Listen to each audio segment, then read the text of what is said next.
وزي ما انتم شايفين كده دي الصوره قبل ودي الصوره بعد. تحس كده ان هو متصور بكاميرا بروفيشنال، هو في الحقيقه معمول بالتليفون. ان شاء الله في الفيديو ده هقول لك ازاي تحول صورتك او اي صوره عندك من صوره عاديه الى صوره عالميه، وكل ده باستخدام التليفون. فيديو تاني ومعكم الهامي.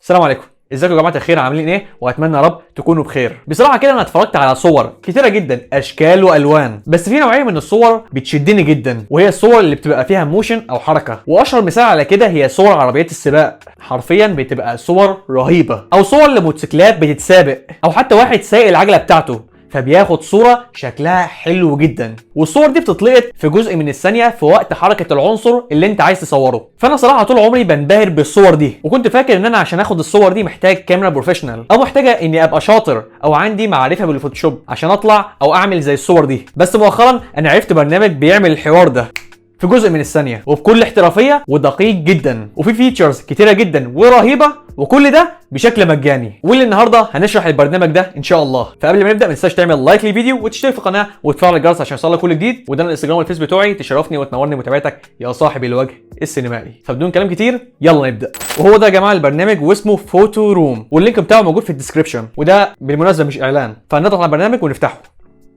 وزي ما انتم شايفين كده يا جماعه دي الواجهه بتاعه برنامج فوتو روم، والبرنامج ده مجاني بس في حاجات بفلوس. هنضغط على ستارت فروم فوتو وهتختار الصوره بتاعتك. فانا عندي هنا شويه صور، فنفترض مثلا ان احنا ممكن نختار الصوره بتاعه الست دي. فطبعا هو دلوقتي بيشيل الخلفيه زي ما انتم شايفين. فهو من مميزات البرنامج ده ان هو دقيق جدا، يعني هو دقيق بنسبه 98%، تحديده ممتاز. زي ما انتم شايفين كده هو شال الخلفيه خالص. وهنضغط على كونفيرم وهيطلع لنا الصفحه دي بكل بساطه. شايفين انتوا الخيار ده اللي هو فوتو اديتنج كلاسيكس، فهنضغط على سي اول. زي ما انتم شايفين كده اداك شويه خيارات. طبعا اللي يهمنا هو خيار بتاع موشن اللي هو ده، فهنضغط عليه.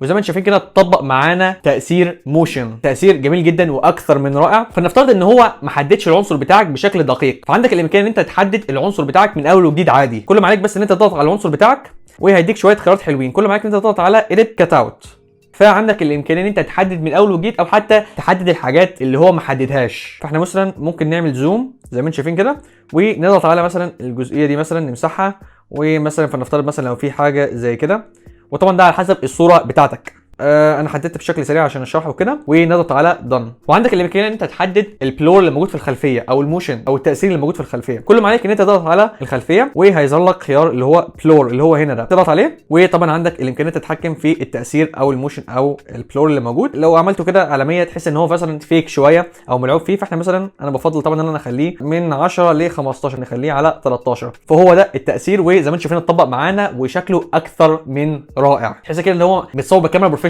هو في الحقيقه معمول بالتليفون. بس في مشكله بسيطه الا وهي لو انت لاحظتها، هي اللوجو موجود تحت الصوره هنا. فهل في امكانيه ان احنا نشيل اللوجو ده؟ بكل بساطه ما عليك بس ان انت تضغط على اللوجو وهتلاقي ديليت. طبعا انت لازم تشتري النسخه المدفوعه. فنفترض مثلا احنا مش عايزين ندفع، هل في حل تاني؟ طبعا في، مش هنعطل ما تخافش. كل ما عليك ان انت تنزل الصوره بتاعتك، سيف في الجاليري بتاعك، وبعدين تفتح برنامج سناب سيد. فتفتح الصوره بتاعتك على برنامج سناب سيد ونضغط على تولز، ومن تولز هنضغط على خيار بتاع هيلينج، نضغط عليه زي ما انتم شايفين كده ونعمل زوم. فما عليك بس ان انت تحدد بس بشكل دقيق.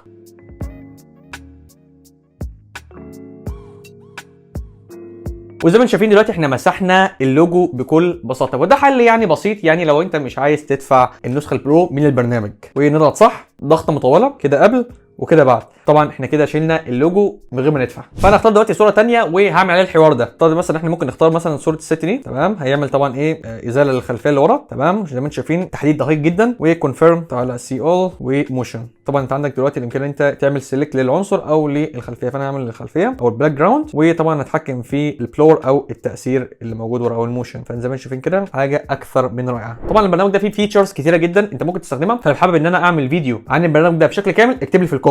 اختار صوره ثالثه، كونفيرم موشن، الخلفيه بلور، ونتحكم في الخلفيه بتاعتنا. زي ما انتم شايفين كده حاجه اكثر من رائعه. حتى انت ممكن تختار صوره عربيه مثلا وتطبق عليها الحوار ده، تمام. ونعمل موشن. الصوره دي تحس ان هي مش مظبوطه كده، فطبعا احنا نختار الخلفيه وبلور وننزل لتحت. بنحاول بقدر الامكان ان احنا نوصل لحاجه شبه الصور اللي بنشوفها في اعلانات العربيات وكده. ممكن نخليها مثلا على 10، حاجه اكثر من رائعه وبشكل مجاني. ودي الصوره الاخيره ممكن نطبق عليها الحوار ده، ان احنا نعمل موشن ابلور للصوره فيرم. زي ما انتم شايفين كده الصوره حرفيا اتغيرت تماما وبقت صوره عالميه. طبعا الخلفيه البلور، وزي ما انتم شايفين كده يعني الصوره اكثر من رائعه. ممكن مثلا نخليها على 15 او حتى مثلا ممكن نخليها مثلا على 20 المره دي. زي ما انتم شايفين كده دي الصوره قبل ودي الصوره بعد. حرفيا الصوره بتاعتك كانت في ليفل وبقت في ليفل تاني خالص، بقت صوره عالميه. ولو طبقت الحوار ده ما تنساش تعمل لي منشن على الانستجرام او الفيسبوك، عايز اشوف ابداعاتكم. وبس ده كان فيديو النهارده، اتمنى يكون عجبكم وتكونوا استفدتوا. ولو حابب نعمل فيديو عن طريقه عمل او تصوير صوره معينه اكتب لي في الكومنتس وانا بقرا كل الكومنتات. وكان معكم الهامي واشوفكم